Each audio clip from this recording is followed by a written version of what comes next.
Hey there, everybody. Welcome to our reaction and review for the Blacklist Season 10, Episode 10, The Postman Who's Got Mail. Oh no. No, okay, here's the thing with this episode is that I don't want to sit here and just be like, Wah wah yeah, wah. like the whole way through, because there are some things about this episode that I like. If you guys are a fan of, forward motion or actually getting answers or information or clues or anything, This was not the episode for you. disappointment has no bounds. But I'm going to be honest with you guys. This was not my favorite episode. And I typically really like episodes that focus on Cooper because he's one of my favorite characters. But this one didn't do it for me.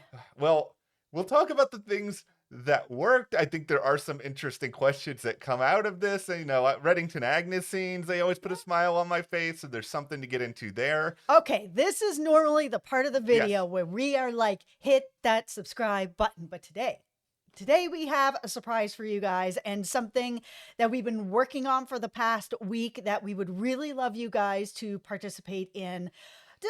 It helps the channel, it helps support us. We launched a Patreon over the weekend, Yeah. like I said, that we have been working on really hard for the past week or so, putting together the different tiers of all the different things that if you are part of our Patreon community, there's going to be polls there's going to be tiers that'll have your name at the end of our videos. We're also going to be having videos that get restricted here on YouTube are going to end up over there for Blacklist, everything that we also cover here at the channel. But we're also going to have like special videos that we're not going to have here about the Blacklist there. And there's already a video there talking about who is number 2 on the Blacklist, who we actually really think it is, because we flip-flopped a little bit throughout the years on who it could be. The list has been very fluid, like, Raymond's list has been fluid. Yeah.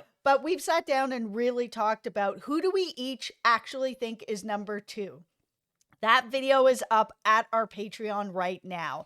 We're going to have a link in the description if you want to go there and support us. It helps, upgrade our equipment to give you better quality. It helps keep our lights on. I mean, it really does help us by the support that you would give us. So we really hope that you go and check out that Patreon and pick a tier. We have the clown card tier, the tinfoil hat tier, put on your hard hat tier. It's even just a Coco Chanel Vanderwoof tier who's here with me helping, but she's lying down. So, I'm not going to wake her up because I'm not that mean.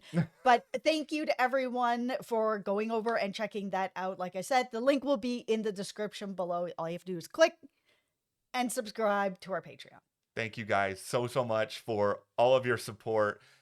And now, Postman, or actually, no, screw the Postman. I'm not going to talk about the Postman first. No, I want to talk about Agnes and Reddington. Let's talk about the good stuff, because, man, that stuff was really good. Yeah, I mean, first of all, the biggest missed opportunity is that we did not get to see Raymond play Among Us in this episode. We had the golden opportunity sitting right there, but I feel like in some way Reddington has been playing the real life version of Among Us for the entirety of this show. Yeah, he really has. But it was very cute to see him at the end give her a chess set, and we saw Harold come in and all of that, and we know how much he really loves chess, and obviously in the life of chess as well.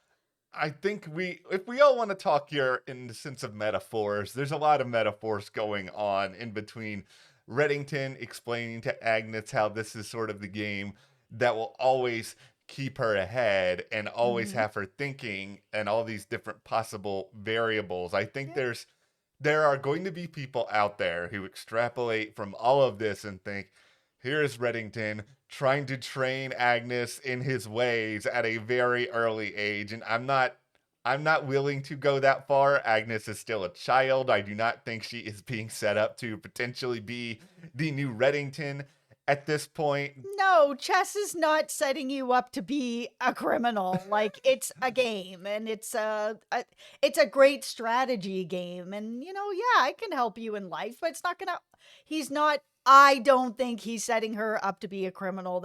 It's just not where that character is. No. Now, what I think is really going on here more than anything else is it's just that Reddington is sort of looking at this as an opportunity to undo everything that he has done. And I'm not saying that if he went back and, was with Liz again and saw her growing up, that he would be active in her life or anything else. I don't know if he thinks in terms of regrets that way, but I think he does think in terms of here's an opportunity for me to be involved in Agnes's life and be Mhm. sort of this, grandfather figure to her in a lot of ways. I think he is relishing that, embracing that. This is funny to me, and I'm sure everybody, you as well, everybody in the comments will have different opinions on this, but this is the first time that I looked at Agnes and to sort of, steal a line from another show I really like in Shrinking, just say, you look so much like your mom. Like, this is the first time I looked at Agnes like, you really look a lot like Liz. And I'm sure that's intentional, but it just like, it really struck me in this episode. Really good casting on that. Sometimes you see kids that are cast and it's kind of like, do they really look like either what they're going to look like when they're older, like young Pope over on Animal Yeah. Kingdom, who looked exactly like what Pope looked like as an adult? Or, are they really going to look like their parents and it feels like that could be their kid? And sometimes it's just a mismatch, but not in this case. And then you have Cooper at the very end of all of this, sort of telling Agnes that, here's Pinky likes to think multiple steps ahead. So you have to sort of think even more steps ahead. And it is sort of, it almost feels like there is this sort of subtle push and pull here between Reddington and Cooper, where even if Reddington is not, setting her up to run the Empire or anything else, I think somewhere, and this is me maybe putting that tinfoil hat on, I think Cooper on some level is worried that Reddington is going to influence her on a certain path, whether he is intending to or not. And I think he thinks he needs to be there with his own sort of sage wisdom to sort of keep her going towards the light, or his his feeling of what the light is. It's not like Reddington is a Sith Lord or anything like that, No. but he's not exactly following the same rules as Cooper.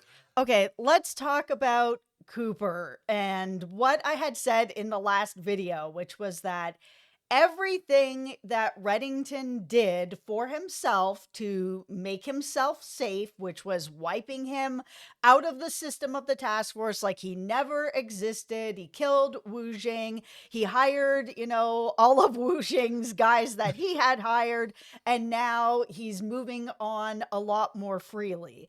I had a lot of conversations with some of you guys in the comments where some people are on the same, thinking the same way that I am, where it was just like, wow, he really screwed over Cooper. And Yeah. he did. And then there were some people in the comments that were like, he did Cooper a favor by getting What? rid of it. Yeah, I know. So but that is where some people are landing on that. And then there's people that are kind of in the middle. They're like, listen, yeah, okay, Reddington did him a little dirty, but it's not that bad. I feel like it's really bad. And even seeing Cooper in this episode, I expected there to be a lot more fallout and tension between these two. Like, I was really glad that Cooper can separate the personal to be like, oh, Reddington still needs to be around Agnes. Yeah. Yes, he does. And he can put aside how upset he is to make sure that that happens for her and for Reddington. That relationship is important. Great. Once she's gone, though, I mean, we had a minute where Cooper just really wasn't talking to him, but man, that just kind of went away really fast as soon as Reddington was like, I have a case. And it was like, okay, you have a case, but you don't exist at the task force anymore.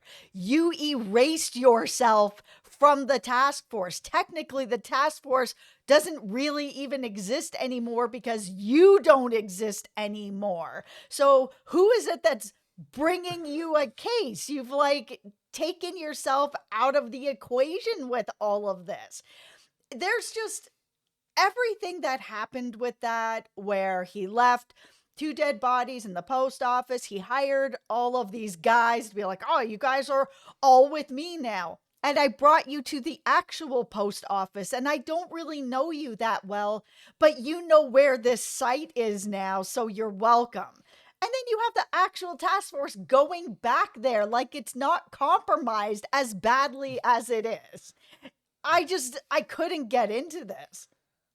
I think really, and this is a very weird take, I'm prepared to admit that, but I think this episode really exposes the biggest simple flaw in this show, and it's not even something I think the Blacklist itself can control, but this is a 22 episode network TV show that I think falls victim to being in a very specific format where they have this internal pressure, whether this is NBC telling them this, whether this is like they have conditioned themselves to think this is necessary because they've been doing this for 10 years, where they are just like, we need to have a new case every single week. We need to have the task force working with Reddington every single week. We need to find a way to make this happen. So we will write ourselves into a corner, and then we will burst out of the corner like the Kool-Aid man and being like, oh yeah, another new mission. And it's just like, if this was like a 13 episode cable show, I think they would handle all of this very differently. But because this is not that, they really had to try to find a way to get everybody back together. And I think the biggest problem beyond everything that you said, which is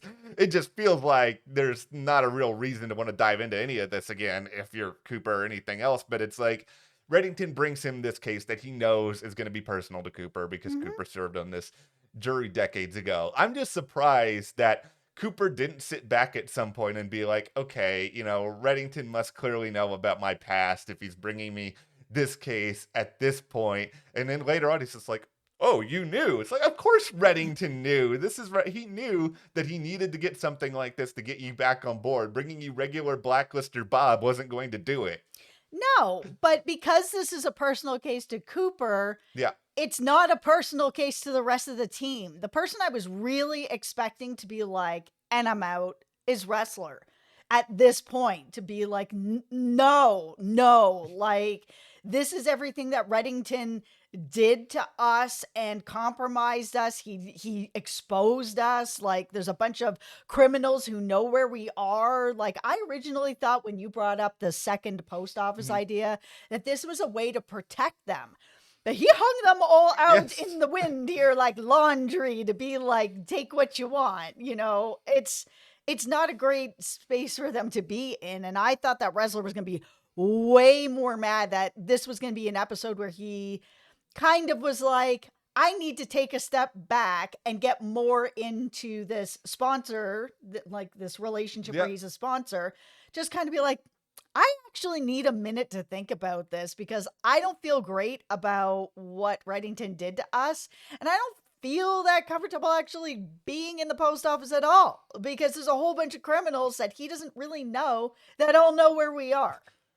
I think that would have been great. It would have made sense for Wrestler as a character to do that. I mean, the guy was originally tasked so many years ago with going after Reddington, so why would he continue to want to do this at this point? I mean, Sia, I think her motivation is to get info about her mom, so I think she's willing to sort of put up with the nonsense, I think, in a way that Wrestler doesn't have to. Dembe's got that history. Absolutely. I think, you know, he's going to be a little bit more willing to trust Raymond in these circumstances, but I think the biggest sort of question I have with all of this, though, for Reddington at this point is I don't think there's some big grand ulterior motive for the Postman story beyond what we saw, which was just a way to reestablish a connection with the task force. But why does he need to keep doing this at this point? Because I know that, you know, there's going to be the school thought of, oh, he needs to finish the Blacklist. He needs to, you know, get all these names checked off. Why? Yeah. It's also like, even if he does that, it's not like, oh, this is the end of crime, everybody. We've solved it. We figured it out. There will be no more criminals, no more It's like there will always be someone else. There's no finishing this job. Yeah, and it does feel like now that Raymond has erased himself from the task force and Wu Jing is gone and his secret is safe, what else is there? I said this in the last video. This felt like a series finale. It still feels like a series finale after watching this episode. I was just kind of like, where are we going now? They're not really setting anything up except that he's trying to bring Cooper back in with this more personal case. But I mean, Cooper said it when they were standing around in the kitchen where he was just like, I have no way to explain any of this. And Reddington's like, just tell them, sometimes things happen, right? And it's just, Cooper's like, oh, yeah, you want me to stand in front of everybody and be like, stuff happens. This is where we are, guys. We're just going to keep on keeping on. It's just, it doesn't make any sense. Yeah. I needed more payoff for what Reddington did to protect himself and how it hurt the task force. There should have been more fallout. Yeah, and I think there should have been at least a tiny tease as to a little bit of what's coming. We've all been in this sort of situation before with the Blacklist where it's like, okay, we conclude the first big arc of the season, and now we're just gonna like twiddle our thumbs for a few weeks, and then we'll start to set up. I hope they're not doing that in the final season. I mean, we will have a preview up a little later this week for this next episode, The Man in the Hat, which has been hyped relentlessly to the point where we will probably be disappointed. But I think that episode, I believe in it. This one's gonna be good. I hope you are right. I hope so. I hope that is gonna be like what actually propels whatever the next phase of this story is going to be. I think Reddington must still know that there's something out there that he needs to do. Otherwise, he could just go off to an island and just chill, have a few drinks, and not worry about this stuff anymore. Yeah, he's wrapped everything he needs to wrap up. His secret is safe. And so what's next for him? Okay, let's talk about my guy Herbie, who...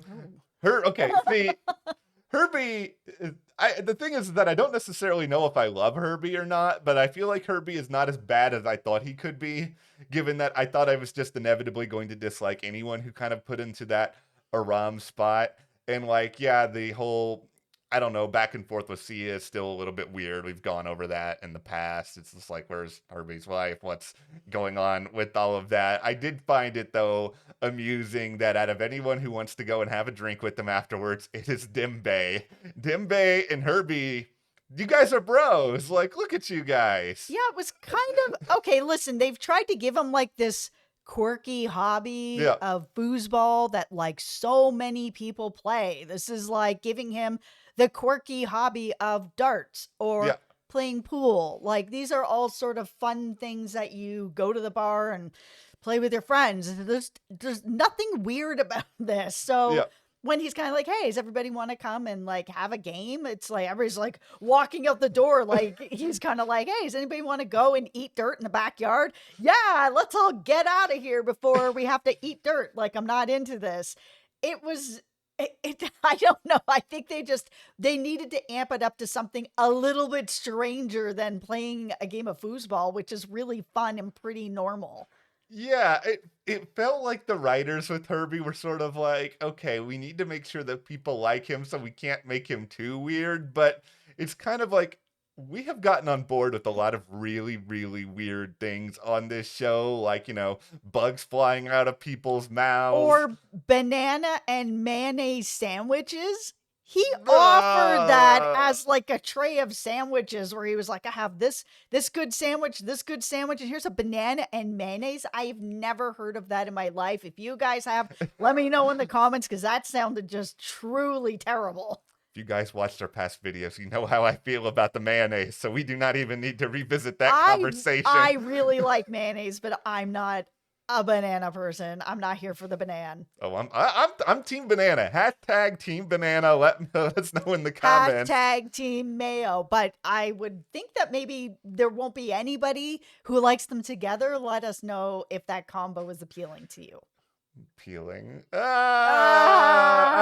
All right. No. Unintentional, but I'll take that. That's right. Okay. Well, there's hopefully going to be a lot of good stuff coming up still on the Blacklist this season. Hopefully way better than the Postman. Hopefully way better than like the umpteenth like Prison Break related story. I thought we were done with Prison Break. The drone thing was really cool and really creative. I'll give them that. That was neat. There you go, Blacklist. You guys have one thing that stood out to you about this story of the week case. I'm just kind of like, I'm already in the process of forgetting most of it. I'm sorry, but okay. If you guys love this video, you want to support us further, like Jess said, check out our Patreon. We will have a link to that in the description. We're going to have a fun discussion over there about who is number 2 on the Blacklist. And we will see you here next time.